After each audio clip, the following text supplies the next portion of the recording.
Ito ang nag-trending kamakailan na produkto ng isang luxury brand ng pabango sa France. Kapag ito raw ay sinindihan, naglalabas ng relaxing lemongrass notes na may mosquito-repelling effect. Ito ang Citronelle Incense Scented Spiral.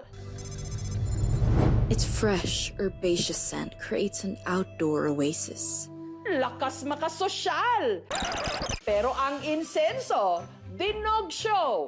Ang Citronelle Incense Scented Spiral daw kasi walang pinagkaiba sa pantepok sa lamok, ang katol. Lahat ng lamok?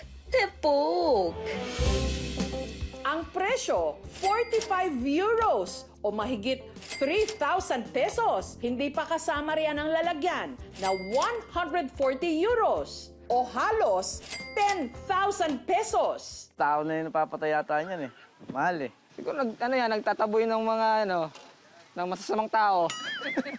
Kaya si Maricel na aminadong walang 3,000 pesos na pambili ng luxury katol na yan, mananatili raw loyal sa classic na katol. Marami kasing parang mga lumilipad-lipad ng mga lamok-lamok. Hindi po talaga ako makatulog pag wala akong katol.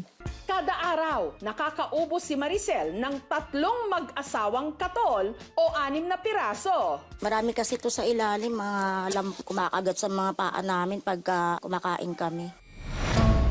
Ang salitang katol, pinaniniwalaang nanggaling sa salitang Hapon na katori senko. Ka, lamok, tori, to take. Tas senko, insenso. Sa lengguwahe nila, may mga pagkakataon na pagpapalit nila yung L tsaka R. Dito sa Pilipinas, naging katol. Dito naman sa Pilipinas, ang kauna-unahang paggawaan ng katol narito sa Mandaue City sa Cebu. Mahigit 6 na dekada na itong negosyo ng pamilya ni Ralph. Ever since 1961, kami yung the only po nagpo-produce ng mosquito coils dito sa Pilipinas. Kada araw, mahigit 1 million na piraso ng mosquito coil ang nagagawa ng kanilang mga makina na galing pa ng Japan. This is one of the most crucial na mga machinery po namin dito kasi dito po yung nag-perform sa mosquito coil and pagmimix ng masa.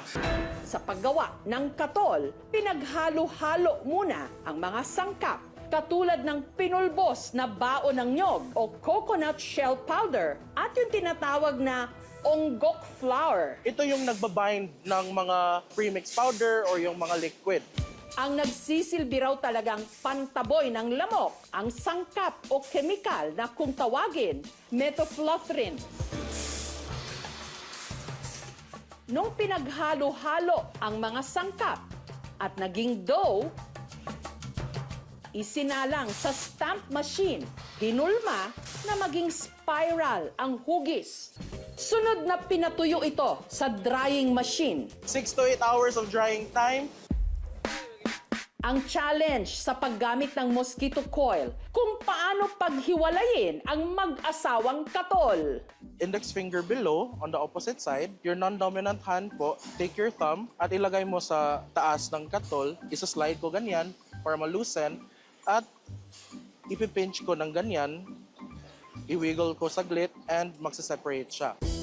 Bawat pack ng katol na ibibenta mula 16 to 20 pesos. Ang nagsimula raw ng family business ni na Ralph, ang kanyang lolo Ernesto, na noong dekada 50, nagkamalarya. He decided na naghahanap siya ng solution para sa problemang ito. Pumili siya ng mga machinery. Si Ralph na ngayon ang namamahala ng kanilang family business.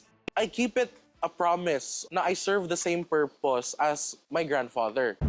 Meron kasi siyang component na tinatawag na formaldehyde. Pwede siyang mag-cause ng inflammatory reaction sa baga na pwede mag-cause ng pagsikip ng daanan ng hangin, pag-ubo, hirap sa paghinga. Very well ventilated yung area dapat. So hindi dapat kayo na-expose mismo dun sa usok ng katol. Bago umalingaw-ngaw ang boses ng mga estudyante ngayong pasukan, ito raw muna ang maririnig sa classroom na ito, dito sa Binangonan, Rizal. Mga pitik mula sa tali ng 73 anyos na si Mang Rodi. Ito raw ang kanyang paraan para guhitan ng perfect straight lines ang mga bisara. Nung araw, utusan na yung bata, wala namang writing sa blackboard. Ayun, madali maturo doon sa mga bata sa ginawa namin yung blackboard kasi sabi ng mga bata, ay, parang papel. Noong nakaraang linggo, sa Cainta, Rizal naman nagpunta si Mang Rodi kasama ang kaibigan niyang si Galo para alukin ang mga teacher doon ng kanyang serbisyo. Una muna nilang tinungkab ang mga naiwang masking tape sa blackboard. Kailan malinis bago pinturahan. Kailan pag nasulatan sila, hindi lumulukso ang tiyok. At saka ito pininturahan ni Galo. Si Mang Rodi naman, sinukat ang gilid ng blackboard at saka nilagyan ito ng mga marka.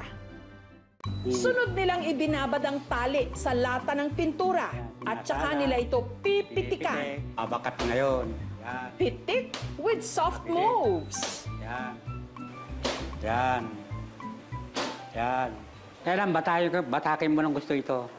Huwag yung nakalaylay.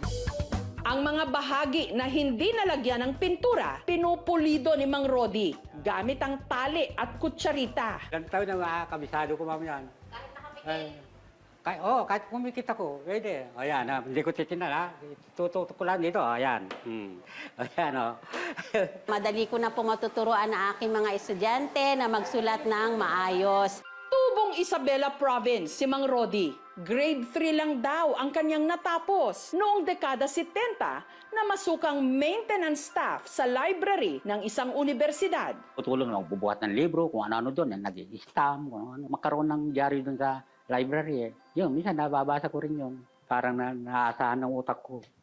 Pero nung nagpalit daw ng pamunuan ang pinasukan niyang eskwelahan, si Mang Rodi nawalan ng trabaho. Nakita kong teacher na inuutusan yung bata magsulat dun sa blackboard, writing. Wala namang writing ang blackboard. Pinag-aralan namin yung pagpitik yan. Ang kinikita nila rito ngayon, mula 3 to 10,000 pesos kada araw. Malaking tulong man daw ang kita niya sa trabahong ito. Wala raw tatalo sa pakiramdam na makitang umaasenso ang mga estudyanteng gumamit ng ginuhitan niyang pisara. Sir, ano na kayo? Attorney, sir.